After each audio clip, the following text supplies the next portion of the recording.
You're listening to The Briefing, first broadcast on the 8th of January 2026 on Monocle Radio.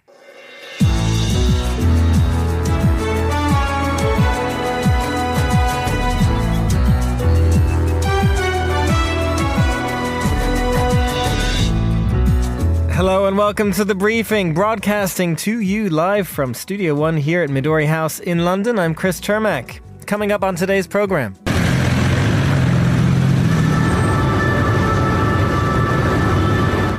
Traffic and tractors. Yes, the tractors are out once again on the streets of the French capital, this time opposing a trade deal with the European Union and Latin American trade bloc Mercosur.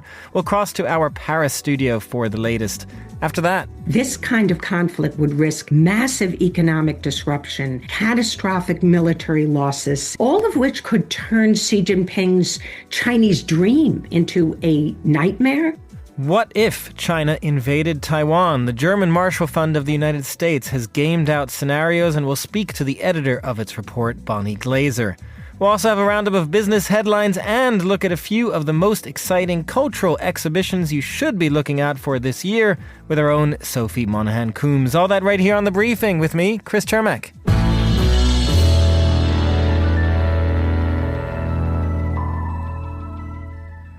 Happy Thursday to all of our listeners out there. We'll start today's show on a busy day in Paris. The French Parliament is back in business, trying to iron out that pesky issue of a budget for 2026. While outside at the Arc de Triomphe, the tractors have gathered to avert a European trade deal with the Latin American trade bloc Mercosur, due for a vote tomorrow.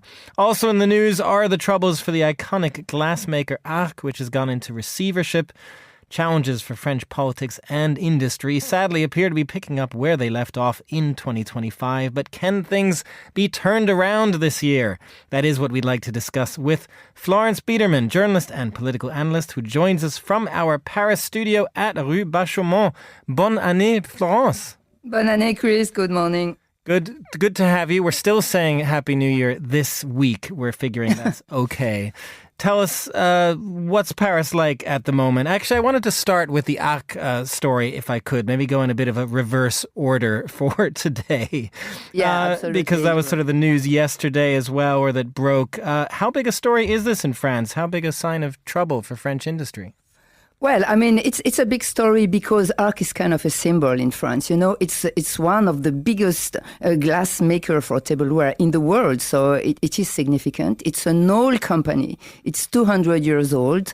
It became more international in the recent years, like with a production site in the US, in China, in Arab Emirates. So it's kind of big company, but they have been really in difficult situation since now some 10 years. Like the French state has already intervened many times to help them, the French state, the local authorities, because this family-run at the start company is located in the north of France, where already many industries like steel industry, garment industries collapsed already years ago. So it's one of those companies that were still, giving employment to the people. So it has been heavily subsidized and helped, I think, more than 200 million euros. But because of COVID, because of the war in Ukraine that has risen the energy prices, and also because of the Chinese competition, it's really now in a difficult situation. And it has been it's a French procedure, it has been put under the supervision of judicial authorities to study a way of restructuring the company. So, I mean, when you describe all of that, Florence, these troubles have been there for Arc for a while, as you say, about 10 years. So what does that mean for French industry in general? I mean, is this being taken as a sign that there is a broader challenge here for French businesses and industry, or is Arc a special case?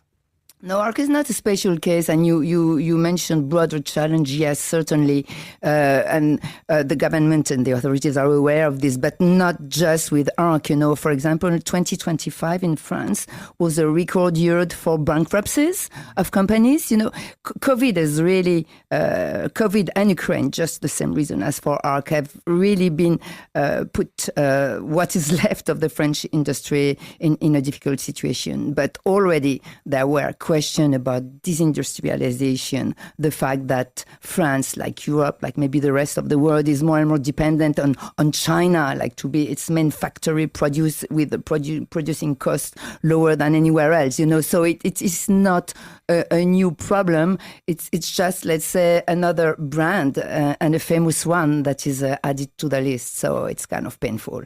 And of course, there is the fear of hundreds of employment suppressed, which is kind of tough for the people in the area.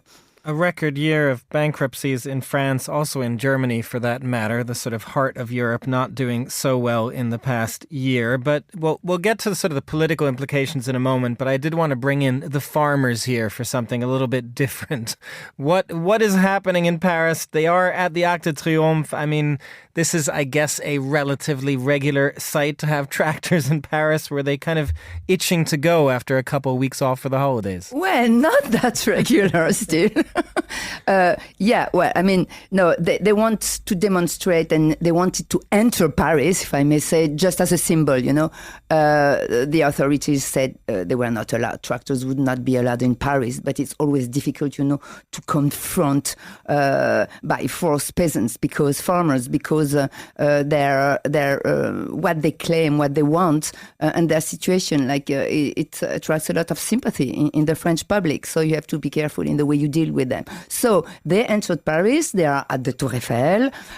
They were, maybe not anymore, but a few hours ago at the Assemblée Nationale, wanting to talk with the MPs. They asked to see the agriculture minister, and they are in a difficult situation because the EU is going to sign an agreement with the Mercosur, like you mentioned this, that has been negotiated since more than 10 years now. It's incredible how long this has been going. 10 and maybe 20, So what the farmers say is now it will open a flood of goods of bovine meat or milk or all these agricultural products produced with lower cost in Brazil, Argentina, and with different norms. Like, for example, they could use pesticides that are now banned in the EU and in France. So they see this as an unfair competition. And of course, those cheaper goods will enter the EU. And, what would you buy? Like a very expensive meat produced in France or a cheaper one as good, at least when you taste it, produced in South American countries. So that's one of their really main concern. And France has been fighting, the government, Emmanuel Macron has been fighting against this Mercosur agreement for a while now. But the majority of European countries are for it, including Italy. Italy was a bit hesitant, but now it joined the others. So what will Emmanuel Macron, the French president, decide tomorrow when he will have to make a decision? Will he accept the agreement? Will he sign it or will he oppose it? If he signs it, politically it's a bit risky because it will be seen as a declaration of war by the farmers, also by the traditional right in France, the Les Républicains Party, who is one of the components of his central alliance, are saying that they would vote against the government and they would make the government fall if Macron signs this agreement and says he accepts it. So what's at stake also is the balance in the governments. Well, yes, and just finally on that, Florence, you mentioned the Assemblée Nationale there. The farmers are there, and it's a busy day for them too. The parliamentarians are back today. Perhaps the reason that they're not going to meet with the farmers is because they also have to sort out a budget for 2026. We're going to be talking about that into next week, I'm sure, as well. But just quickly from you, what do we expect this week? Well, if I knew, I think it's really difficult to say. The nicest solution would be that there is a majority agreeing on the budget, but it's really, I wouldn't dare tell you really what happens. So if they don't agree, Okay, they agreed on the social security budget last year, which was kind of a good side, encouraging. But the global budget is something different, different parties having different ideas, even in this central alliance that is around Macron, but which is not a majority. He lost his majority after snap election last year. So it's really undetermined. As I say, like the traditional right now pretends it will oppose the budget if the Mercosur agreement is signed. So, everything is still moving. And if they don't agree, then the government will have to reconduct last year's budget as it is. And of course, it's not a very good news for French finance. That's certainly the case. Everything is moving and everything connected. Mercosur and the budget, all of it. Florence Biedermann, journalist and political analyst, joining us from our Paris bureau. Thank you very much. And now here's Anita Riota, also standing by in Paris with the day's other news headlines. Thanks, Chris. President Donald Trump says his administration will withdraw from 66 international organizations, including 31 United Nations entities. The U.S. remains a member of the UN Security Council, the World Food Program, and the UN Refugee Agency, which the Trump administration have identified as serving essential security or humanitarian functions. Ukrainian authorities said overnight Russian strikes targeted essential energy infrastructure in 2 regions in southeastern Ukraine. This as temperatures hover below freezing. Hospitals and essential services are relying on backup systems while emergency crews work through the night to restore electricity, water, and heating. And finally, a calico cat named Yontama has been appointed the 3rd feline station master of a local Japanese railway station. This continues an almost 2-decade tradition that has boosted tourism and helped rescue the line from financial difficulties. During a ceremony at the Kishi station, the cat was introduced to the public as its latest feline apprentice recruit. Those are the day's headlines from Paris. Back to you, Chris. Thanks very much, Anita in Paris. Love that final story, the power of a cat. We will be discussing that, I believe, more on the Monocle Daily later on today. But for this show, if Donald Trump and his so-called Don Road Doctrine were to lay claim to the Western Hemisphere, well, then it would stand to reason that China could lay claim to the Asia-Pacific. And within that, Beijing can certainly decide that Taiwan is its own territory and it's time for it to be recaptured. But what would an invasion of Taiwan actually look like? And what if China fails? Well, that was the subject of a thought exercise by the German Marshall Fund of the United States, looking at 2 scenarios, a commercial naval blockade and a full-scale invasion of Taiwan, and the consequences of such an action for the Chinese mainland economy and society.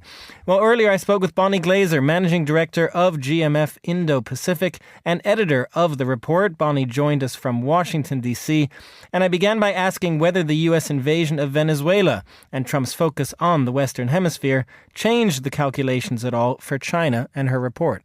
Well, China has to take into account the potential international costs of using force against Taiwan. I think these became particularly clear after Russia's full-scale invasion of Ukraine and the financial sanctions were imposed on Russia. And in our report, we had one of our authors examine what kind of actions could be taken by the international community. And the actions that can be taken depend in part on how long the conflict is. If China were to use force, for example, against Taiwan, if it's a really short conflict, if it's a very small scale military action, then the international community probably won't be galvanized to actually take really consequential actions against China. But in a prolonged war, they certainly would. And I think that China has to take into account whether there would be trade embargoes, whether there would be financial sanctions that would be implemented. Countries could do things like sanction Chinese business entities, freeze assets, impose travel bans on elite, or prohibit Chinese aircraft overflight. But these things, of course, take time to actually get countries to agree to, especially if it's done by a coalition of countries, including by the G7. So I think that this is one of the things that China does have to take into account when it considers whether to use force against Taiwan and whether the benefits would outweigh the costs that they would face. Well, just to follow up on that, Bonnie, as you do mention the war in Ukraine, Russia's full-scale invasion of Ukraine, that is obviously something that informs these calculations from GMF and from your experts. It will also inform, as you say, China's calculations. But again, to, in a way, go to something more recent with Venezuela, I just wonder if there is any potential change to those calculations, or if that was something that even your experts were able to gauge at all. What if there isn't a willingness of international response to an invasion of Taiwan by China? What if there isn't the same kind of reaction in a Trump administration as we saw under a Biden administration with Russia's invasion of Ukraine? Well, there's no doubt that if the United States were to decide that it would not respond to a Chinese use of force against Taiwan, not get involved in a military conflict, that would enter into China's calculus and perhaps make it more likely that China would use force against Taiwan, because the impact on the military, for example, the Chinese military would suffer fewer casualties if they are only facing Taiwan and not a U.S. intervention. The risks of failure would be far lower, and therefore the risks of potential social instability in China, which one of our papers addresses risks of social stability, and that's extremely important for China because they have to maintain internal political order and social control while they are conducting this military operation. And if the Chinese were actually to fail, impose, let's say, a blockade, and then the U.S. breaks the blockade and they decide to withdraw, that's one of the scenarios that one of our authors actually posited, then that could be somewhat humiliating for them and also have more longer-reaching consequences. So I think that's exactly the important factor, is will the United States respond? And so far, we have seen in China's military exercises for decades that they have to worst case or consider the worst case scenario, and that includes U.S. intervention and now increasingly includes Japanese military intervention as well. And the Chinese cannot rule out the possibility that other countries would intervene and that the United States would try to stop them from taking over Taiwan. I'm not sure that the situation in Venezuela really provides them with an answer to that. Because, yes, if the United States gets really bogged down in Venezuela, we're in a quagmire and don't have the energy and resources to pay attention to what is going on in the rest of the world, I don't think that the Trump administration is really keen on a sphere of influence strategy, although the Western Hemisphere is occupying a much higher priority than it has in the past for the United States. The Trump administration has not indicated that it's willing to cede ground or influence in the Indo-Pacific. In fact, the wording in the national security strategy on Taiwan was really quite tough. So I think that it would be a mistake to assume that there will be some deal between Beijing and Washington that will carve up the world into spheres of influence. So if, Bonnie, China does have to take into account an international response and a U.S. response, then the other interesting aspect of your report, and I assume this is also something you want China to consider, is that it could actually have a failure, that it could fail with an invasion of Taiwan, because both of your scenarios do imagine that failure to capture Taiwan at huge cost, economic, social, military. Just explain that rationale for us, because I do think it goes to the heart probably of what you were trying to achieve with this study. Well, that's exactly right. The study was intended to underscore that Xi Jinping's calculus has to take into account the potential costs for China of using force against Taiwan and potentially failing. And even if they were to succeed, there would be tremendous costs. But failure is not often considered, I think, by analysts. And what our authors found in their analysis is that whether we're talking about a short-lived action against Taiwan or a much more drawn-out conflict, that China would really risk some major costs, and especially in the example of a major conflict lasting several months that ends in a PLA defeat where they do not take over Taiwan and they suffer a large number of casualties. They end up in a war with the United States and Japan. And we didn't do simulations. This is just a thought process. But this kind of conflict would risk massive economic disruption, catastrophic military losses, significant social unrest, and devastating sanctions, all of which could turn Xi Jinping's Chinese dream into a nightmare, undermine his political authority, and set back his real priority goal of putting China on this inexorable path toward national rejuvenation. So Xi Jinping's calculus has to weigh the perceived benefits of using force to achieve unification against the very real potential costs. Bonnie Glazer, Managing Director of GMF Indo-Pacific and editor of the report on a potential Taiwan invasion. Thank you very much for joining us. You're listening to The Briefing on Monocle Radio.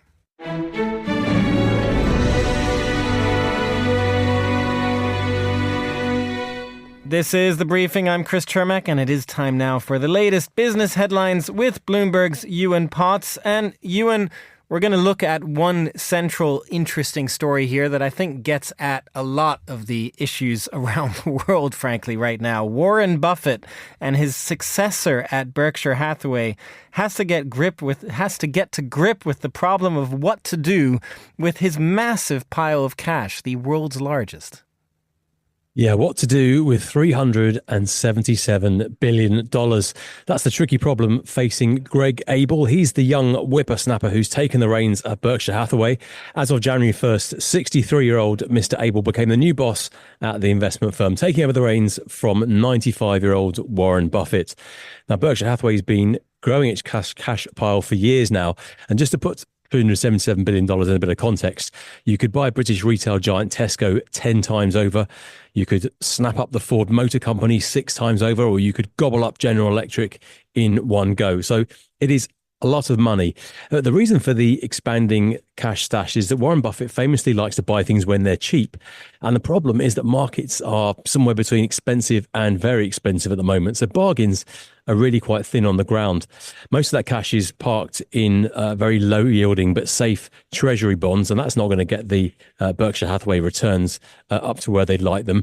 There's also the problem of the sheer size of the company, which now has assets of $1 trillion. And that makes any normal size investments small fry. So securing a good return on all of those assets is really not for the faint-hearted. The Times newspaper has been going through the numbers, and in the 60 years that Warren Buffett ran the company, total returns were 5.5 million%, of course, from a very small base.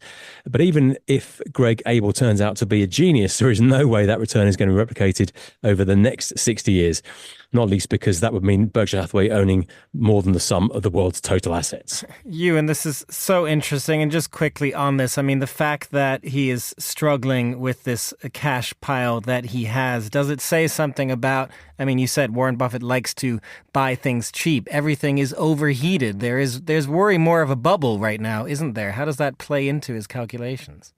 Well, I think it really does speak to the incredible bull run we've seen on equity markets over the last 3 years or so. Just last year, the S&P 500, the US benchmark, rose by 16%. The NASDAQ, the tech-heavy NASDAQ, up by 20%. Even here in the UK, the FTSE 100, which has been a bit of a soggy performer over the past 10 years, that rose by 22%. So markets have had a really, really phenomenal run over the last few years. So that does mean that stocks are relatively expensive. Earnings have been good. So that relative to earnings, they're not as expensive as they might have been, but they are still not cheap. And finding bargains is very, very difficult. Warren Buffett famously likes to say that be fearful when others are greedy and be greedy when others are fearful. And I think it would be strange to say anything other than that investors are in greedy mode at the moment rather than fearful mode. So we'll have to see whether that plays out for the rest of 2026. Absolutely. It's going to be another interesting year for markets and everything else around the world. Ewan Potts from Bloomberg, thank you very much for joining us. As always, you're listening to The Briefing on Monocle Radio.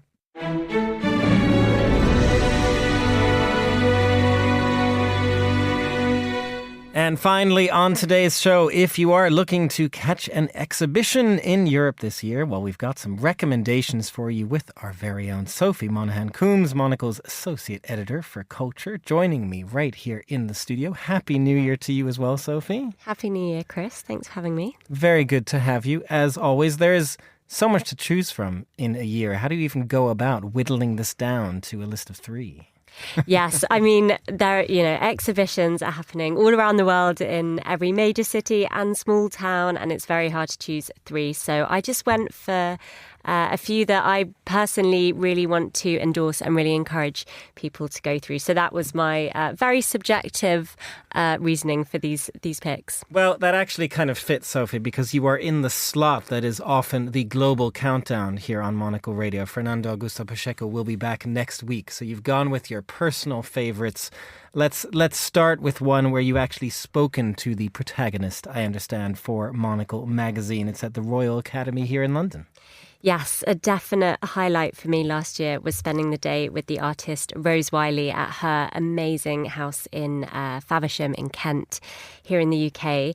And she is an artist who she studied art and then she kind of let it fall by the wayside because she was raising her family and she came back to it in her 40s. She's now had this kind of meteoric rise since then, and she's become really well known for her very big, bold, colourful paintings that often include text, bits of writing and figures that you might recognise from history, mythology, and also contemporary celebrities. So she's painted people like Wayne Rooney and Thierry Henry, as well as Marilyn Monroe and Elizabeth I. And as you mentioned, I met her, and as I said, it was a highlight. She's 92 now. She has so much energy. She had so much wisdom.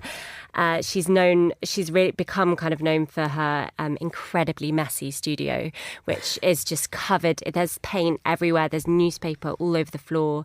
Did she give you a tour of this messy studio? Yeah, we spent a really long time in her house. We had lunch with her there, and the studio is just amazing. And one of the quotes that I put in the piece I wrote about her, which I just loved, is that she said, "Mostly you're criticised if you don't tidy up, but if you get through a certain threshold, it becomes iconic."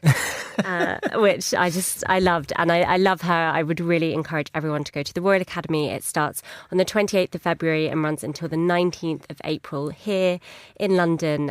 So yeah, that's my first recommendation. It probably helps when it comes to that lack of tidiness to also be an incredibly iconic artist. I mean, I guess that kind of helps. If you or I just went beyond the tidiness and tried to become iconic that way, I'm not sure it would work the same. Yes, totally. I think she's got kind of carte blanche to do whatever now that she's become so well known and so beloved. And, her garden was this kind of overgrown, incredible just an amazing environment. And also some of the plants and trees were growing up. There was a jasmine plant that had come in through the window into the studio from her garden. It was really wild, but amazing. Love it. Well, let's move on quickly to 2 others that you have. You're taking us away from London, first of all, to the Antwerp 6. Yes, so this is really surprisingly the first major exhibition of the Antwerp 6, and it's happening at Antwerp's very well-known and well-loved fashion museum. So for anyone who doesn't know, the Antwerp 6 were a group of 6 fashion designers who in 1986 rented a van, stuffed it full of all their collections and came here to London Fashion Week, where they then showed all these collections. They became really well-known, and they were partly called called the Antwerp Six because the British press couldn't pronounce their names and didn't even bother trying. Didn't want to try. Just call them Antwerp Six. So really surprisingly, this, as I say, this is the first major exhibition of their work as a collective. So it'll include archival garments, but also sketches, photographs, lots of behind the scenes pieces. And obviously this, they kicked off their careers in 1986. So this is happening on the 40th anniversary of that. And one of them, Marina Yee, passed away in November. So there's this kind of, bittersweet appreciation for her and her work, but also as a group. And so this is definitely one to check out. And there is a lot of time to go and see it. It starts on the 31st of March in Antwerp, as I said, but it runs all the way until mid-January next year. So plenty of time to go and see it. And I'm sure it will be really, really wonderful. Lots of time. And finally, we're coming sort of full circle on this show, heading back to Paris in April. Yes. So the Fondation Louis Vuitton in Paris always has really, excellent exhibitions. The current one of Gerhard Richter is one that I would highly recommend people go to see before it closes. But the one starting on in mid-April on the 15th, they'll devote the Fondation to Alexander Calder, who is an artist that I really love. And it feels like he's just having so much attention on him at the moment, which is kind of surprising, but I think it's obviously very well deserved. So he's an American artist, and I actually wrote a piece for Monocle about the Calder Gardens, which is this new sort of museum, sort of kind of appreciation centre for him, which opened last year in Philadelphia, where he was born. And this exhibition will bring together 300 of his works. He's, really most well known for being credited with inventing the mobile. So he kind of brought kinetic movement to sculpture with these wire sculptures that he made, and then they move around and you can see them in different lights. You can see them differently depending on where you stand or how the wind is blowing. And so they're really beautiful to look at. So this will bring together lots of those, but also works by some of his contemporaries, people like Picasso. And there'll also be some photographs from the likes of Agnès Varda, Henri Cartier-Bresson, people like Man Ray. So I think altogether this will be really wonderful. And yeah, it's on from the 15th of April to the 16th of August. So if you are visiting Paris during that time, I would recommend a little trip to the Fondation Louis Vuitton. For Alexander Calder, or you can go to Philadelphia as well. Sophie Monahan-Coombs, Monocle's Associate Editor for Culture. Thank you very much for that. Lots to chew on and visit for 2026. That's all the time we have for this edition of The Briefing. It was produced by Tom Webb. Our researcher was Annalise Maynard, and our studio manager was Elliot Greenfield. The Briefing is back tomorrow at the same time. I'm Chris Chermak. Goodbye, and thanks for listening.